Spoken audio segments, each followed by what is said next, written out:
That's my husband, Ben, at the piano, a creative genius. And yes, he asked me to say that. This is his story, the story of his second indie film based on an original musical comedy he both wrote and composed.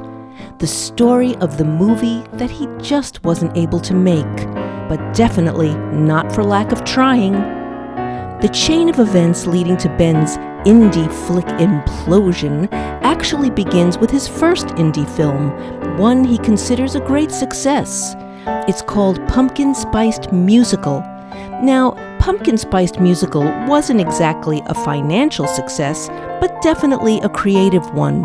And when the idea for a second movie began to take shape, his first indie movie was his blueprint. He believed making movie number 2 would be, if not a breeze, at least achievable. Honestly, I never thought making my second movie was going to be easy, but I thought it would be a little easier than making the first. I was going to build on all the things that went right with Pumpkin Spiced Musical, and I was going to learn from all the mistakes I made along the way. What worked well in Pumpkin Spiced Musical? First and foremost, he learned that collaborating with his wife was always a smart move. Every story detail, every song iteration, he passed them all by her for her opinion. Smart move, if you ask me. The second thing that really worked was the casting. Simply put, all the actors in the film were great. Better than great. Outstanding. But one actor in particular, someone really gifted in musical comedy, stayed with the production for years, from staged reading to live performance to recording, rehearsing, and finally filming the movie. That actor was the anchor of the movie. His name is James Parks. Here he is in action. Trust me, I know we can do this. Don't even try to convince me. Tell me you know we can do this. This is the last time I'm gonna. There's no way we'll fall short. See? Super talented. And equally as important, super reliable. For Ben's newest project, he decided on a female lead and wanted to cast an actor equally as talented and reliable. To best guarantee this would happen, he chose someone he'd worked with before, someone he knew with certainty had great musical comedy acting and stellar vocal skills. In fact, he literally wrote his Ghost Pepper the Musical around her talents because he knew he could rely on her. For the sake of anonymity, let's call her Actor A.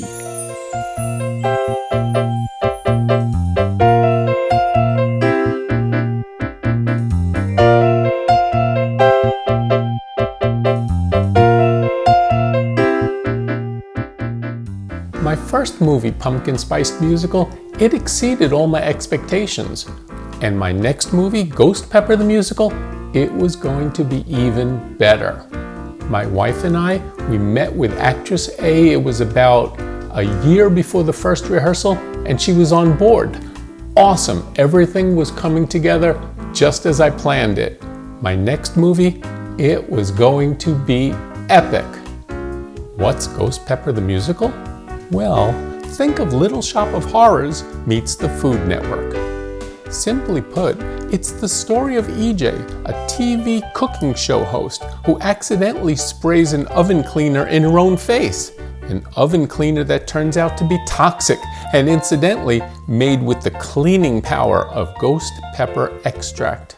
The toxic spray causes EJ to experience changing personalities that are quite comical, making her live cooking broadcasts go totally off the rails. Sound like fun? I thought so.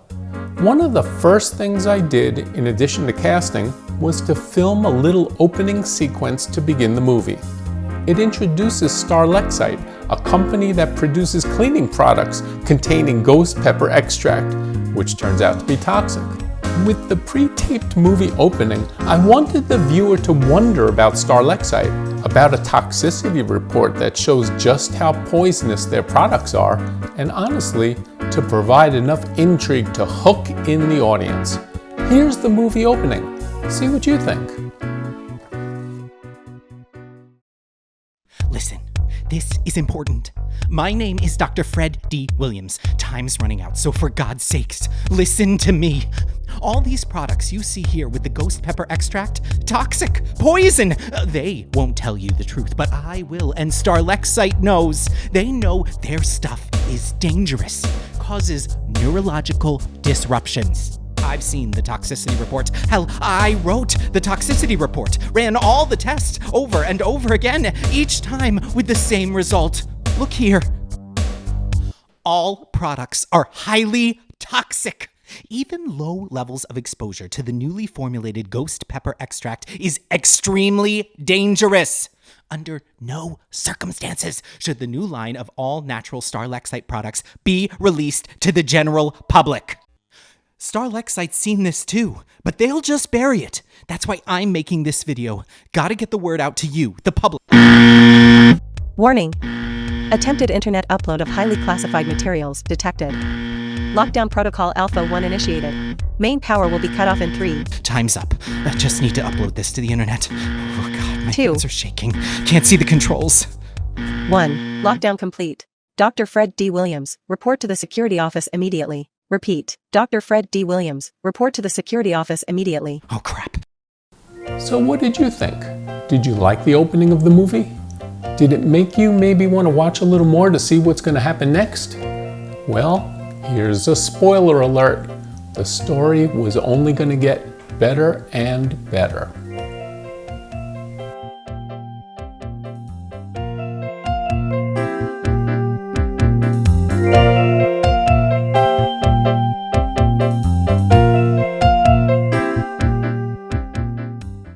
With actor A in place, about a year from filming, Ben planned out all aspects of Ghost Pepper the musical. He took a hard look at the multitude of things that went wrong with his last movie and made sure those mistakes weren't repeated. For example, lighting. Naturally, he relied on the expertise of his cinematographer to make sure the lighting was done right. He had no idea that daylight from windows and glass patio doors causes overexposure. He assumed it wasn't his job to know about such things. That's why he hired a professional cinematographer. Unfortunately, some professionals aren't very professional at all. So hard lesson number 1? Make sure you spot check the filmed footage yourself to evaluate the lighting, and be sure to oversee every aspect of your project. Another big mistake Ben made with his first movie. When you take a musical comedy with a fun story, lots of upbeat songs, plus plenty of action and drama, and then drop a mournful ballad about halfway through the movie, it all comes to a screeching halt. Now, to be fair, the ballad Ben wrote was a beautiful, seriously emotional song. And yes, he asked me to say that. So, what exactly went wrong? First, the location. Notice I didn't say locations, just one location, our house, about 10 feet of our house. Not exactly the kind of romantic, exotic, scenic setting ideal for a moving ballad. Location filming is expensive, you know. Filming in our house, on the other hand, was free. Sometimes you really do get what you pay for. Second, the songwriting. Now, while the song Ben wrote is a touching love song sung by a husband to his wife, having long stretches of verses with only the husband singing was, in retrospect, what's the word for it? Oh yeah, ponderous. While the husband sang his heart out, his wife was left to silently react to each lyric with facial expressions alone. Pretty dull stuff. Which brings us to the third thing that Ben should have done, that being choreography. In hindsight, he realized that a slow ballad with long instrumental interludes needs choreography. Not choreography in the sense of dance, of course, but movement of the characters. To have a two-character song with one sitting on a stool for the majority of the time while the other essentially serenades her is, what's the word? Oh yeah, boring. So hard lesson number 2. For a low-budget musical comedy, keep the songs upbeat, and whatever you do, skip the ballad.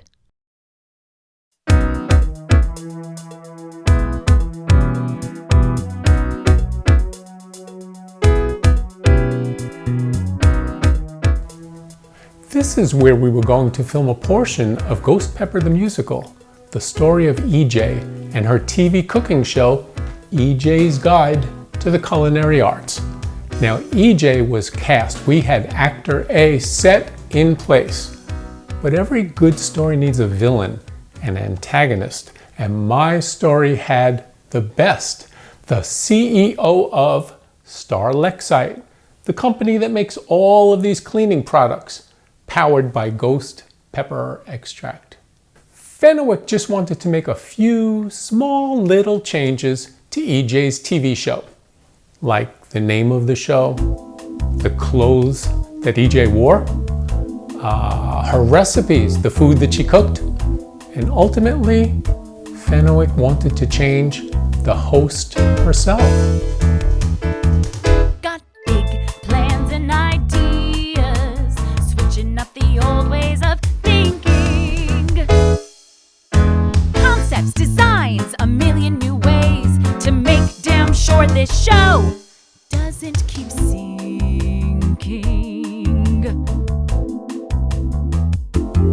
Now, Fenwick knows all about the toxicity report. This toxicity report right here, which outlines how all these products are toxic, poisonous. But Fenwick and Star Lexite, there's only one thing they really care about. You guessed it, profits. Nobody knows about making a profit like huge corporations, you see. Now all that you gotta do, Catherine, my dear, is just put your faith in Star Lexite and...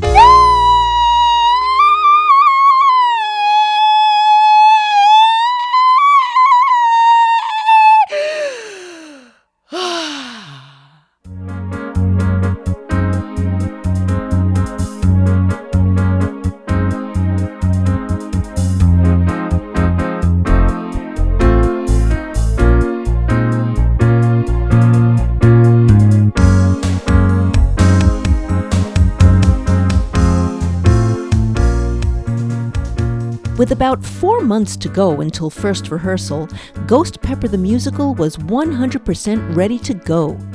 The screenplay was tweaked and refined. The backing tracks for all the songs were recorded. Props, costuming, and scenery items were all purchased. And the filming dates, which were the most important dates for everyone to hold, were set and agreed to by the 4 main actors and film crew. This was no easy task. With the cast being young and busy acting professionals with theater gigs filling their schedules, and with the film crew also busy with their own commitments, it was vital that the filming dates that everyone agreed to stay firm. All was calm in the Ghost Pepper Kingdom, and that's when the first casting calamity hit. Unbeknownst to Ben, actor A, the anchor of the piece, was unexpectedly out. How did this happen? Well, one day, Ben was casually looking at posts on Instagram when he noticed actor A posted a story describing her excitement at her plans to move. Move? When? Where? As it turns out, moving out of the New York City area immediately.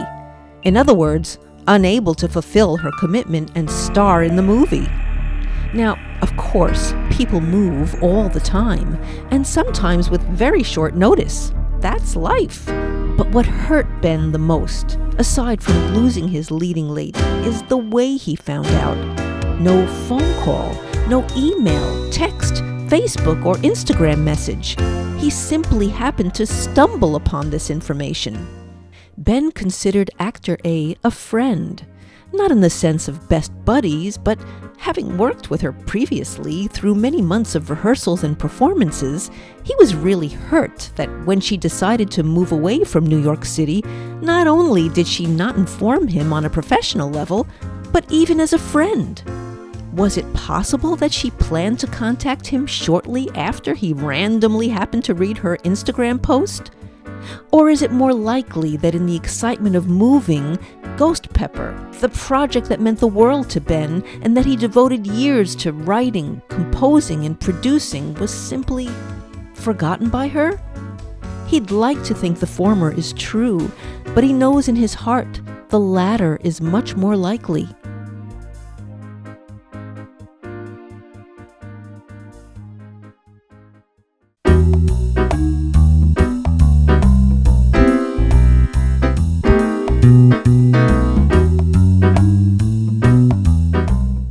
As the story continues, EJ's feeling really stressed at work dealing with Fenwick and Starlexite. When she gets home, she turns on her TV just to relax, and there she tunes into a PBS-like fundraiser, Retro 1950s Vocalists and Bands. There she sees Frankie Forte hawking DVDs to raise money for the station. I pre-taped a little piece with Frankie Forte. Let's take a look. Hi everyone, welcome to my home away from home retro recording studios right here in scenic Gobbler's Knob, PA. You know, when I'm out in public, someone always comes up to me and says, "Hey Frankie, I wish I could find all of your greatest hits put together in one easy to play collection." Well, wish no longer. Today only, for all of my millions of fans who pledge $500, you'll receive this 6 DVD set. $500? That ain't nothing. Come on, you could cough up a measly $500. I'm ready to make my pledge. How about you? So now you've met 50s teen idol Frankie Forte, played by Lou Riccio, a friend of mine for over 30 years and a great vocalist. But what does Frankie Forte have to do with Starlexite and their line of toxic products? Well, as it turns out, the very first Starlexite commercial from the 1950s featured a jingle sung by him. As for finding an actress to extol the virtues of Starlexite in a retro-style commercial, I needed someone who can play the role of a happy housewife who just loves cleaning her oven. Someone who could exude joy. Well, I asked a friend, a great actress and vocalist who just happens to have the word joy right in her name. That's Sarah Joy Kane. When Ben first approached me about doing the Starlexite commercial, I was super excited and on board. I had done a project with Ben previously and loved his vision for things. The music, the dialogue is always so witty and so funny, so I absolutely jumped on the opportunity. I mean, who also doesn't enjoy dressing up like the 1950s and rocking a cute updo?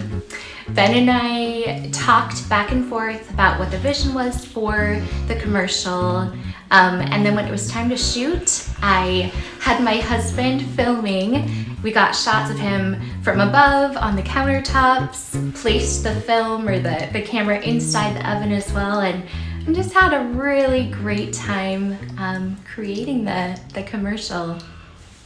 So now that you've met Sarah Joy, Here is the world premiere of the very first Starlexite commercial. If you're ready to make oven cleaning a fun thing to do. So much fun! Starlexite's oven cleaner is just the thing for you. Works like magic. Their new oven cleaner makes the job go fast. And their super-sized bottle, it's gonna last and last and last and last. Long lasting.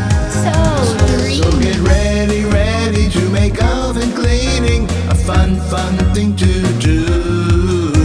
Sanitize, deodorize your life with Starlexite.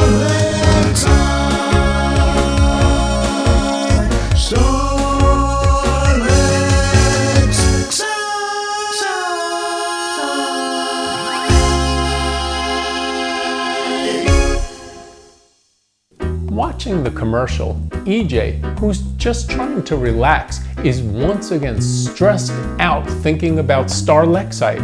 You might remember they want to replace her with a younger, more energetic host. So she turns off her TV, and that's when she makes a big mistake. She tries Starlexite's brand new oven cleaner, the one powered by ghost pepper extract. You know, the toxic stuff? What happens next? We'll see.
As you might recall, the lead character of EJ, actor A, moved out of town. To replace her, Ben decided to move one of his other cast members into the starring EJ spot. But we'll get back to the newly cast EJ shortly. To play the role of Fenwick, actor B was cast. In a strange case of history repeating itself, actor B was originally cast in Ben's first movie, Pumpkin Spiced Musical, only to drop out at that time due to a scheduling conflict. In the case of Ghost Pepper the Musical, actor B didn't actually drop out, and that was the problem. Ben had to drop her from the project. Why? In a word, jury duty. Well, that's 2 words, but you get the idea. Actor B received her notice about 5 weeks before the first rehearsal. Her first day of jury duty, unfortunately, was the very same day as our first Ghost Pepper rehearsal. With 3 rehearsals a week, that meant she would miss, at minimum, 1 week of rehearsals. If, on the other hand, she got chosen to sit on a jury, she would have missed all the rehearsals. Obviously, not doable. You would imagine actor B would have voluntarily dropped out of the project, knowing she couldn't possibly accommodate both jury duty and our schedule of rehearsals and filming dates. Dropping out for the good of the production would make sense, right? Well, that didn't happen. In fact, actor B never even told Ben she got called for jury duty. He found out by accident. While he Facebook messaged all the actors concerning some schedule changes, Actor B just casually commented that those schedule changes wouldn't work for her because she had jury duty. When Ben read that, he immediately thought, why hadn't Actor B told him? And most importantly, what would happen if she were picked as a juror on a case? As you can see from the Facebook Messenger exchange, communication between Ben and Actor B quickly took a nasty turn.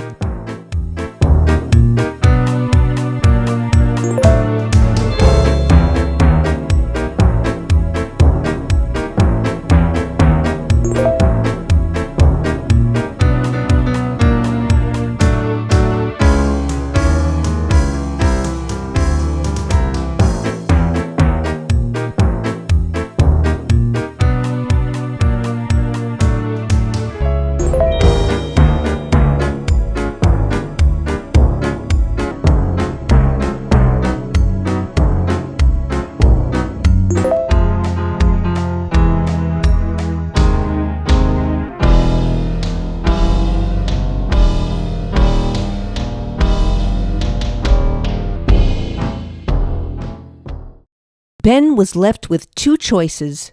Keep Actor B, knowing she'll miss between a third and possibly all the rehearsals, which would simply kill the project before it began, or drop Actor B from the project. In other words, Ben was really given no choice at all.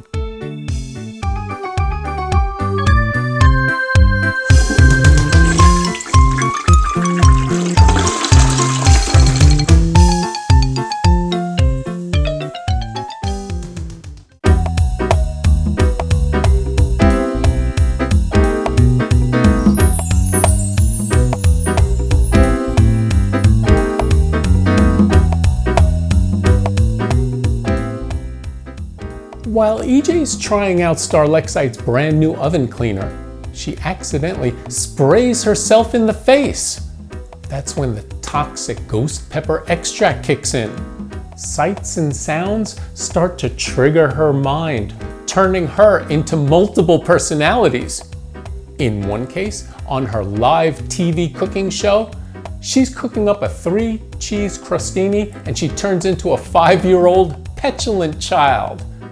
In another scenario, she's preparing tuna tartare and she becomes a horror movie character like Jack Nicholson in The Shining. And finally, she's preparing her famous lemon meringue tart and she becomes euphoric with joy. Now I wish I could show you EJ singing, dancing, preparing all her recipes on her TV show. But as you know by now, I was never able to make the movie. So what I'd like you to do is sit back, give a listen, and let your imagination take you away.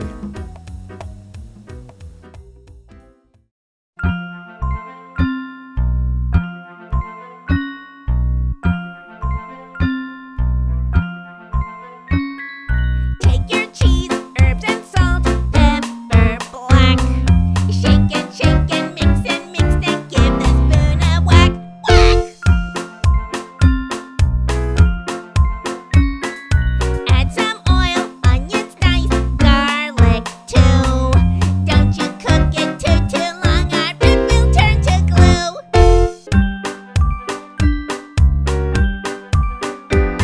A tiny drop of sherry gives everything a kick. But if you add too much, you'll make everyone sick.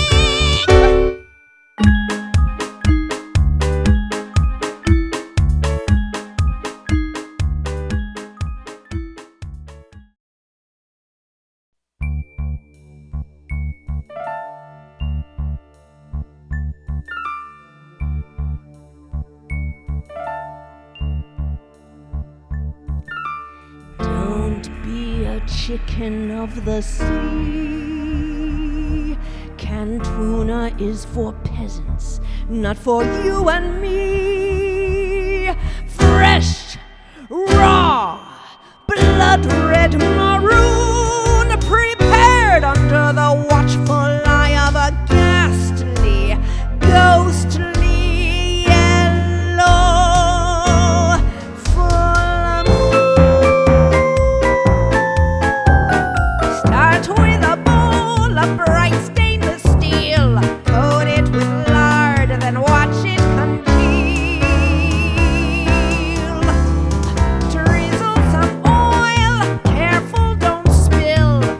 keep your cooking space spotless.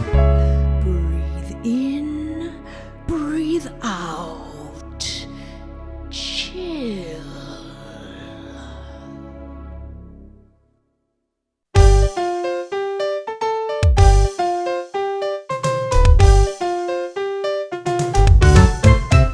Make every day a fiesta. Grab some maracas, join in the parade. When life gives you lemons, add a splash of vodka and make hard lemonade.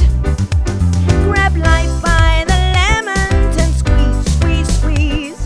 Squeeze, squeeze, squeeze. Squeeze, squeeze, squeeze. Carpe that'll diem, it's your day to seize. Be bold, take hold and squeeze.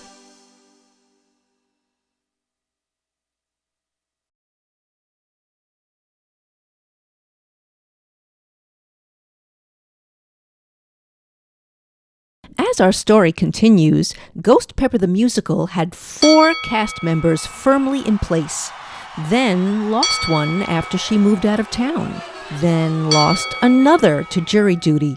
One cast member who was on board early on and stayed with the project for many, many months was set to play the role of EJ's loving and supportive husband, Lenny. In casting the role of Lenny, Ben searched and found a talented male actor. Let's call him Actor C. Actor C had an amazingly high vocal range, which Ben decided to highlight by writing a special showstopper song showcasing it.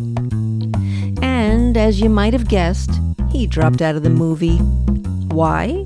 For what he considered to be a better professional opportunity. Now keep in mind, finding talented female actors with great vocal talent is hard, really hard. But finding talented male actors with vocal talents? Almost impossible. And as recording, rehearsal, and filming dates were coming closer and closer, Ben decided it was more prudent to simply write the character of EJ's husband out of the movie. Now, in the newly revised version, EJ is divorced. And now that the film had only 3 leads, things would be easier, right?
Left off, EJ was experiencing personality changes on her live TV cooking show, and incredibly, her ratings soared. When she transformed into a 5-year-old, everyone tuned in. When she became a horror movie character, even more people tuned in. And when she became euphoric with joy, well, nobody really liked the joyous EJ. They tuned her right out. Now you might be wondering, with all of her changing personalities, how does the story ever resolve? Well, it all has to do with the toxicity report. When EJ discovers it, she learns that the CEO Fenwick is evil. She learns that Starlexite, that huge corporation, evil. she decides she has to stop them once and for all. She comes up with a plan. Curious about it? Stay tuned.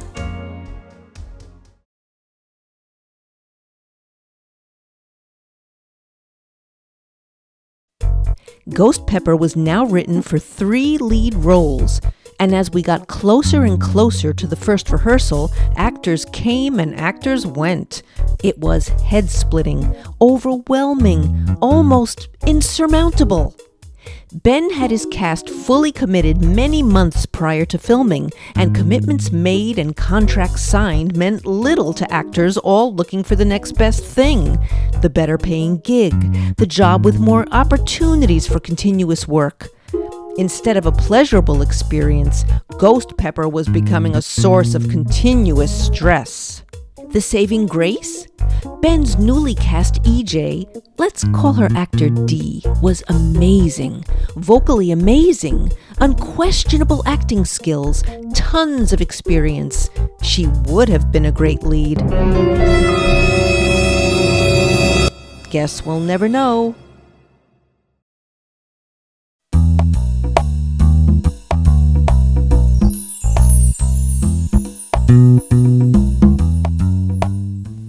With proof positive in hand that Starlexite knew their products were toxic, EJ came up with a plan to expose Starlexite and Fenwick to the whole world.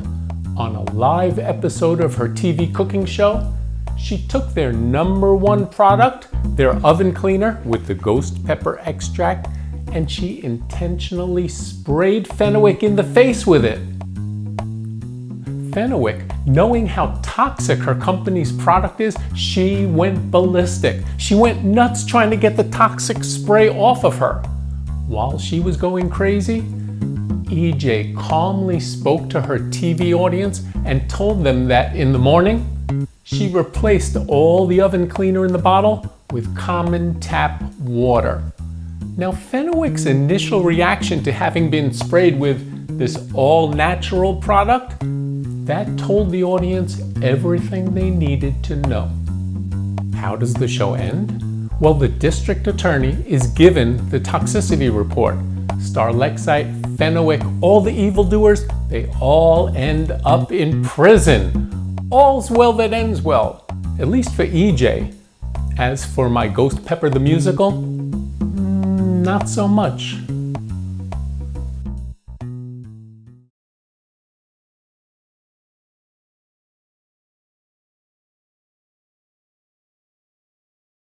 With the cast in place and props, scenery, costumes all ready to go, what could go wrong?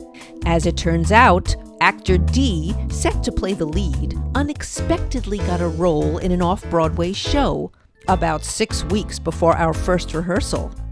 No problem there, because her show was set to close right at the end of Ghost Pepper's first week of rehearsals. No worries, right? Well, Ben was prophetic when he asked actor D what would happen if your off-Broadway show got extended. With conviction, she responded that her contract with the show, and therefore obligations to them, ended with plenty of time to do Ghost Pepper, which was reassuring to Ben. Bet you can guess how this is gonna go.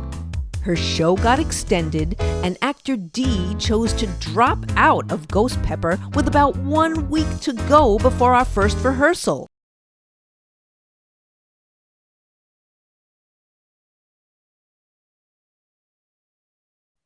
Ben, this email is very difficult for me to write, and I wish that I did not have to be sending it. Unfortunately, with the recent news of moving our show schedule, and with the strong possibility of extension, I cannot make any rehearsals for Ghost Pepper.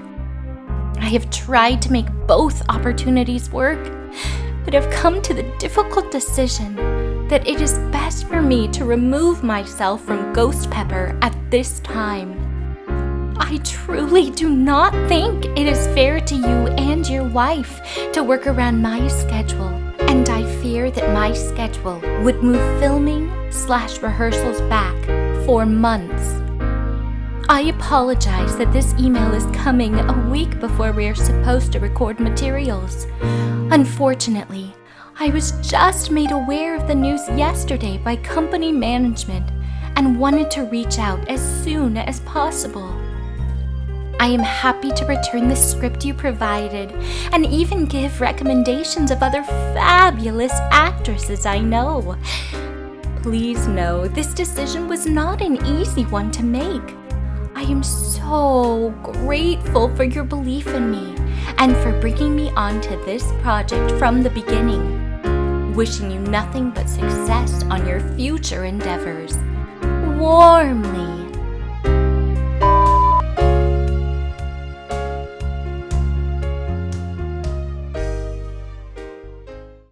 Now keep in mind, actor D was the new lead of the piece. Not easily replaceable, certainly not replaceable at this late date. Or was she?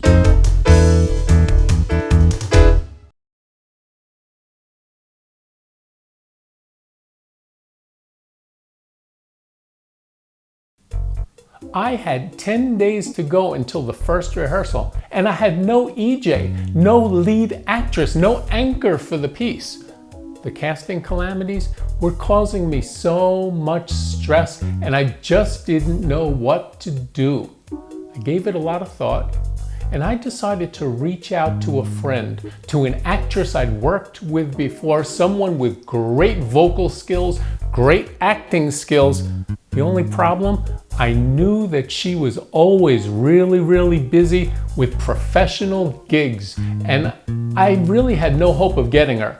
But I threw a Hail Mary pass and tried.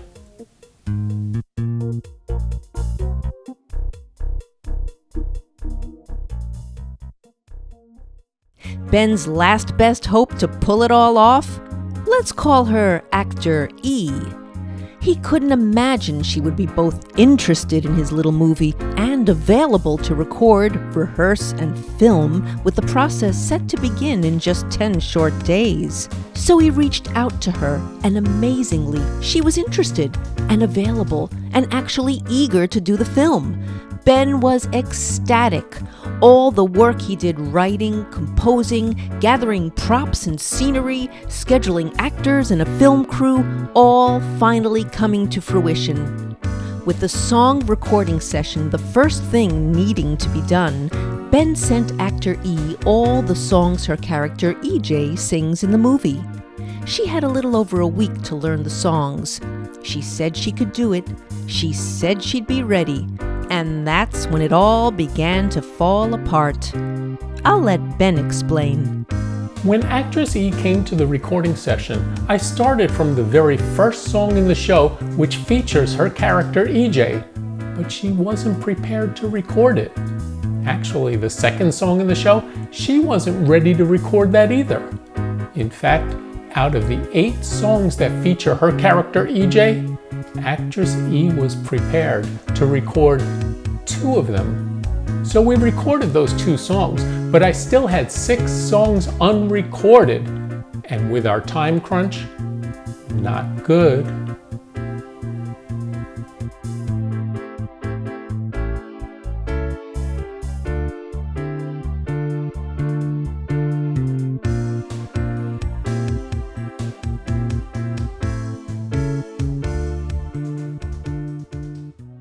We're now just a couple of days before first rehearsal, and only 2 out of 8 of EJ's songs have been recorded. That's when actress E casually commented that she wasn't happy with her vocals on those recorded songs, and that she would definitely want to redo them at a later date. A later date? There was no later date. Remember, we were on a super tight schedule. Once rehearsals began, they would only run for a total of 3 short weeks, and only 3 times a week. At each and every rehearsal, the actors not only had to run through all the dialogue, but they had to perfect the lip sync and choreography of each song with the previously recorded tracks. In other words, Ben needed actress E's vocals on all songs to be completed before rehearsing began. This was essential. Again, I'll let Ben explain it all. Well, to put it simply, actress E's process was completely different than mine, which led to big conflict. I needed all the songs recorded now. Her process, she wanted to take weeks working with all the actors, singing through all the songs and learning their inflections, learning her own inflections on the lyrics, and the other actors' reactions while she's singing. Then, and only then, she'd be ready to record. On the surface, I couldn't disagree with her process. She was an experienced actress, and she took her work seriously. But for this project, and the time constraints we had, I needed my process. I needed everything done just as I planned it. This was a micro-budget film, and everything had to happen on schedule. Well, our difference of opinion and our difference in process, it all added up to one big disaster.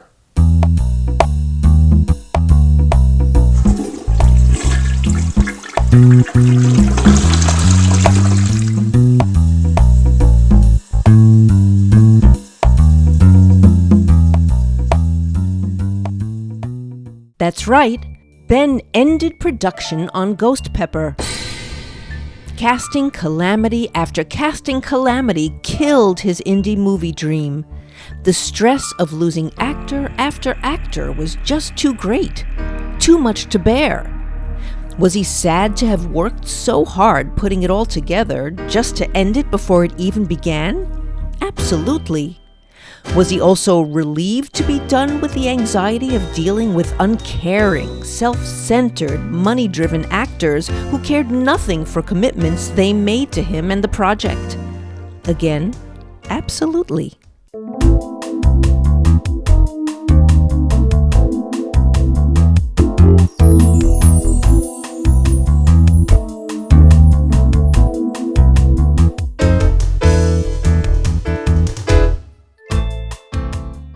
So how does Ghost Pepper end?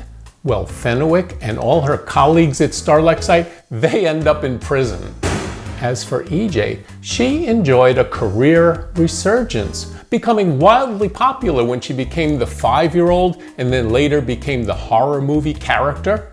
Starlexite, recognizing her newfound popularity, they called her and asked her to star in a commercial for their brand new line of products powered by lemon.